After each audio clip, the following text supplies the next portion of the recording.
പേര് വിജേഷ് എന്നാണ്. ഞാൻ തൃശ്ശൂർ കോട്ടപ്പുറത്താണ് താമസിക്കുന്നത്. എൻ്റെ അച്ഛൻ ഒരു വർക്ക്ഷോപ്പ് മെക്കാനിക്കായിരുന്നു. പക്ഷേ ആരോഗ്യപരമായ കാരണത്താൽ അദ്ദേഹത്തിന് ആ ജോലി ഉപേക്ഷിച്ച് വേറൊരു സെക്യൂരിറ്റി ജീവനക്കാരനായി തുടരേണ്ടി വന്നു. എൻ്റെ അമ്മ ഒരു തയ്യൽ മെഷീൻ്റെ ഷോറൂമിലെ ജീവനക്കാരിയായിരുന്നു. തികച്ചും അതായത് ശരാശരിയിൽ താഴെയുള്ള വരുമാനമുള്ള ഒരു കുടുംബമാണ് എൻ്റെ. അതുകൊണ്ട് തന്നെ പഠിച്ച് എത്രയും വേഗം ഒരു ജോലി നേടി എൻ്റെ കുടുംബത്തെ സഹായിക്കുക എന്നായിരുന്നു എൻ്റെ ഏറ്റവും വലിയ സ്വപ്നം.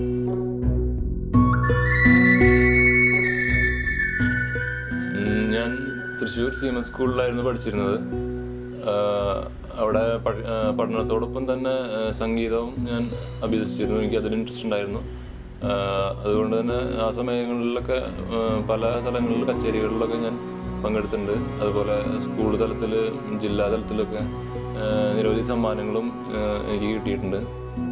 2000-ലായിരുന്നു ഞാൻ SSLC പാസ്സായത്. SSLC എനിക്ക് ഡിസ്റ്റിങ്ഷൻ ഉണ്ടായിരുന്നു. അതിനുശേഷം എത്രയും വേഗം ഒരു ജോലി നേടുക എന്ന ലക്ഷ്യത്തോടെ വെറുതെ +2 ചേർന്ന് 2 കൊല്ലം കളയണ്ടല്ലോ എന്നുള്ള ഉദ്ദേശത്തോടെ ഞാൻ SSLC കഴിഞ്ഞ ഉടനെ ഞാൻ എഞ്ചിനീയറിംഗ് ഡിപ്ലോമയ്ക്ക് ചേർന്നു. അവിടെ തൃശ്ശൂർ മഹാരാജാസ് ടെക്നോളജിക്കൽ ഇൻസ്റ്റിറ്റ്യൂട്ടിലായിരുന്നു ഞാൻ ഡിപ്ലോമ പഠിച്ചിരുന്നത്. അവിടെ ഈ കോഴ്സ് പൂർത്തിയാവാൻ, അതായത് 3 കൊല്ലത്തെ കോഴ്സ് പൂർത്തിയാവാൻ ഒരു 3 മാസം കൂടിയുള്ള സമയത്തായിരുന്നു, 3 മാസം കൂടി ഉണ്ടാകുന്നുള്ളൂ കോഴ്സ് പൂർത്തിയാവാൻ. അപ്പോഴായിരുന്നു ആക്സിഡൻറ്റ് പറ്റിയത്. അതായത് 2002 ഡിസംബർ മാസത്തെ വെക്കേഷനിൽ കൂട്ടുകാരോടൊപ്പം വീഗാലാൻഡിലേക്ക് പോയതായിരുന്നു ഞാൻ.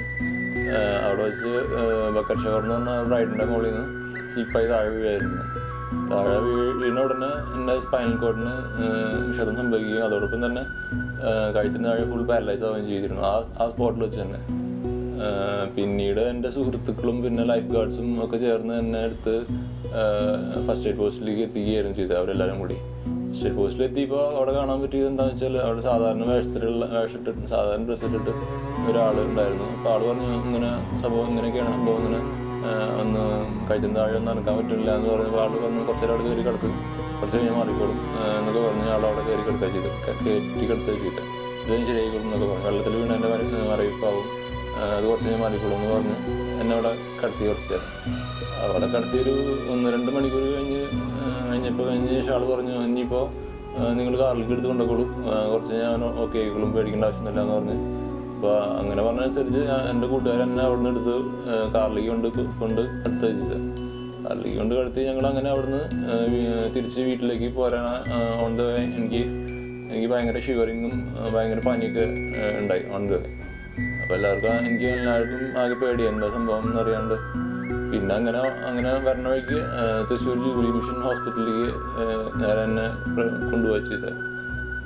അവിടെ വെച്ച് കാഷ്വാലിറ്റിയിൽ ഡോക്ടർ കണ്ട പാടെ തന്നെ ആൾക്ക് ആദ്യമേ കണ്ടപ്പോൾ തന്നെ സംഭവം സ്പൈനൽ കോഡ് ഇഞ്ചുറി ആണ് എന്നുള്ള സംഭവം ആൾക്ക് മനസ്സിലായി. ആളത് കൺഫേം ചെയ്യാൻ വേണ്ടി എക്സ്റേ എടുക്കാൻ പറഞ്ഞു. എക്സ്റേ എടുത്തപ്പോൾ അത് സ്പൈനൽ കോഡ് ഇഞ്ചുറിയാണ് സംഭവം എന്ന് കൺഫേം ആയി.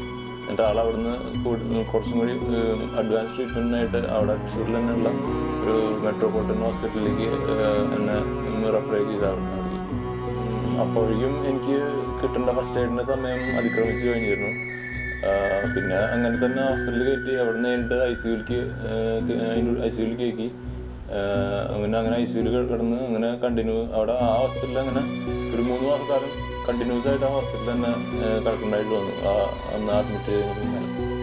അതിനിടയിൽ വീഗാലാൻഡ് അധികൃതരെ ഈ സംഭവം എൻ്റെ റിലേറ്റീവ്സും ബന്ധുക്കളും കൂടി ഈ സംഭവം അവരെ അറിയിക്കുകയും അങ്ങനെ കൊച്ചി ചിത്തിലപ്പള്ളി സാറായിട്ടൊരു കൂടിക്കാഴ്ചയ്ക്ക് ഒരു അവസരം ഉണ്ടാക്കുകയും ചെയ്തിരുന്നു.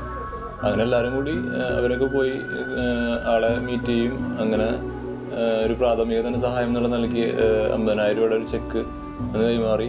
അതോടൊപ്പം തന്നെ ഭാവിയിലുള്ള ചികിത്സയുടെ പൂർണ്ണ പിന്തുണ അന്ന് വാഗ്ദാനം ചെയ്യുകയും ചെയ്തിരുന്നതാണ്. ആക്സിഡന്റിന് ശേഷമുള്ള 2 വർഷക്കാലം കഴുത്തിന് താഴെ പൂർണ്ണമായും തളർന്ന് ആ 2 വർഷം മുഴുവൻ ബെഡിൽ തന്നെയായിരുന്നു. അതിനുശേഷം കേരളത്തിനകത്ത് പുറത്തായിട്ട് പല സ്ഥലങ്ങളിലായിട്ട് നടത്തിയ ഓരോരോ ട്രീറ്റ്മെൻറ്റിൻ്റെ ഫലമായിട്ടാണ് ഇപ്പോൾ വീൽ ചെയറിൽ ഇങ്ങനെ ഇരിക്കാവുന്ന ഒരു കണ്ടീഷനിൽ എത്തിയത്. ഈ കാലയളവിലുള്ള ചികിത്സയ്ക്കായിട്ട് എൻ്റെ അമ്മയുടെ വീട്ടിൽ നിന്ന് ഭാഗമായിട്ട് ലഭിച്ച ഒരു 13 സെൻറ്റ് സ്ഥലം വിൽക്കേണ്ടി വന്നു. പിന്നെ ഞാനിപ്പോൾ താമസിക്കുന്ന 2 സെൻറ്റ് സ്ഥലം പുരയിടം പണയത്തിലാണ്. പിന്നീട് അതിനുശേഷം പിന്നീട് അങ്ങോട്ടുള്ള എൻ്റെ ചികിത്സയുടെ പൂർണ്ണ സപ്പോർട്ടും സഹായം ലഭിച്ചിരുന്നത് എൻ്റെ ബന്ധുക്കളിൽ നിന്നും സുഹൃത്തുക്കളിൽ നിന്നുമാണ്. പിന്നീട് ശ്രീ കൊച്ചേസേബ് ചിറ്റിൽപ്പള്ളിയെ കാണാൻ ഞങ്ങൾ പലതവണ ശ്രമിച്ചു. അതായത് അദ്ദേഹത്തിൻ്റെ വീട്ടിൽ പോയിട്ട് കാണാനോ, അല്ലെങ്കിൽ ഓഫീസ് പോയി കാണാനോ, അല്ലെങ്കിൽ മീഡിയേറ്റേഴ്സ് പോയി കാണാനോ, എങ്ങനെയെങ്കിലും ആളായിട്ട് കൂടിക്കാഴ്ചയാക്കി, അതായത് എൻ്റെ പ്രശ്നങ്ങളെ ആളവനെ അവതരിപ്പിക്കാൻ വേണ്ടി ഒരുപാട് ഞങ്ങൾ ശ്രമിച്ചു. പക്ഷെ അതിനൊന്നും ആളൊരു അവസരം ഉണ്ടാക്കി തന്നില്ല. പിന്നീട് ഒരു നിവൃത്തിയില്ലാണ്ട് എൻ്റെ പ്രശ്നങ്ങൾ എങ്ങനെയെങ്കിലും ആളുടെ മുമ്പിൽ എത്തിക്കാൻ വേണ്ടി മുട്ടാത്ത വാതിലുകളില്ല, വേറൊരു വഴിയില്ലാണ്ടാണ് ഞാനും എൻ്റെ കൂട്ടുകാരും കൂടി സോഷ്യൽ മീഡിയ വഴി എൻ്റെ പ്രശ്നങ്ങൾ പൊതുജനങ്ങളുടെ മുമ്പിൽ അവതരിപ്പിച്ചു. ഇപ്പോൾ പ്രൈവറ്റായിട്ട് BCom കഴിഞ്ഞ് ഇപ്പോൾ MA പബ്ലിക് അഡ്മിനിസ്ട്രേഷൻ ചെയ്തുകൊണ്ടിരിക്കുന്നു. അതിൻ്റെ കൂടെ തന്നെ ഇപ്പോൾ കമ്പൽസറി ഡെയിലി ഫിസിയോതെറാപ്പി കമ്പൽസറി ആയിട്ട് ചെയ്യുന്നുണ്ട്. കൂടെ ആയുർവേദിക് ട്രീറ്റ്മെൻറ്റ് ചെയ്യുന്നുണ്ട്. മാത്രമല്ല പിന്നെ ഈ അടുത്ത് എനിക്ക് ഒരു സർജറി കഴിഞ്ഞിരുന്നു എൻ്റെ ബാക്കിൽ. അപ്പോൾ ആ സർജറിയുടെ ഭാഗമായിട്ടാണ് ഞാനിപ്പോൾ ഇങ്ങനെ കമന്ന് കിടക്കുന്നത്. മലന്ന് കിടക്കാതിരിക്കാനും പറ്റില്ല കുറച്ച് നാളത്തേക്ക്. ഇതുവരെ എന്നെ സപ്പോർട്ട് ചെയ്ത് എൻ്റെ സുഹൃത്തുക്കളും എൻ്റെ ബന്ധുക്കളും മാത്രമാണ്. എന്നെ ഹോസ്പിറ്റലിലേക്ക് കൊണ്ടുപോകണമെങ്കിലോ, അല്ലെങ്കിൽ എന്നെ എക്സാമിന് കൊണ്ടുപോകണമെങ്കിലോ, അല്ലെങ്കിൽ പുറത്ത് എവിടെയെങ്കിലും കൊണ്ടുപോകണമെങ്കിലോ എല്ലാത്തിനും അവരുടെ സഹായമാണ് ഇത്ര നാൾ എനിക്ക് ഉണ്ടായിരുന്നത്. അതുകൊണ്ട് തന്നെ ഇത്ര നാളുണ്ടായതുപോലെ തന്നെ ഇനിയും അവരുടെ പൂർണ്ണ പിന്തുണ എനിക്ക് ഉണ്ടാവുമെന്ന് എനിക്ക് ഉറപ്പുണ്ട്.